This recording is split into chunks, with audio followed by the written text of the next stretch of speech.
မန်ဖမာအတွက်တည်တံ့နေရ Facebook page TikTok နဲ့ YouTube channel တို့ကနေပြန်လည်ကြိုဆိုပါရစေဒီနေ့ညနေအတွက်ကျွန်တော်တတိယရှိထားတာကတော့ Manchester United အသင်းရဲ့ဘယ်နောက်ခံလူရှော့ကပြီးခဲ့တဲ့ Premier League ပွဲစဉ်35မှာခန်းစဉ်ဆွမ်းဆောင်ရင်ကောင်းနေအထူးကောင်းမွန်နေပြီးတော့မှတ်တမ်းကောင်းတစ်ခုကိုရရှိခဲ့တယ်လို့သိရပါတယ်လူရှော့က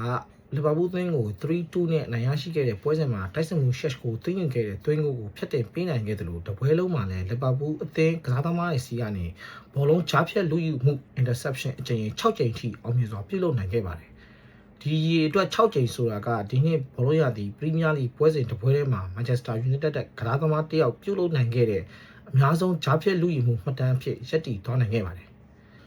ဆက်လက်ပြီးလူရှော့ကဒီနှစ်ဘောလုံးရသည် Manchester United အသင်းအတွက် Premier League ပွဲစဉ်38ပွဲလုံးပွဲထွက်ကစားနိုင်ဖို့အတွက်နောက်ထပ်3ပွဲသာလိုအပ်ပါတော့တယ်။အကယ်၍သာကြန့်ရှိနေခဲ့တဲ့3ပွဲစလုံးမှာသူဆက်လက်ပါဝင်နိုင်ခဲ့မယ်ဆိုရင်တော့ Manchester United အသင်းကိုစတင်ရောက်ရှိရဲ့လွန်ခဲ့တဲ့12နှစ်ကတည်းကအခုချိန်ထိအသင်းရဲ့ Premier League ပွဲစဉ်တိုင်းမှာတပွဲမကျန်ပါဝင်ပွဲထွက်နိုင်ခဲ့တဲ့ပထမဆုံးကစားသမားဘဝစံချိန်သစ်ဖြစ်လာတော့မှာဖြစ်ပါတယ်။ကျွန်တော်တို့အောင်မြတ်ငိမ့်ပါ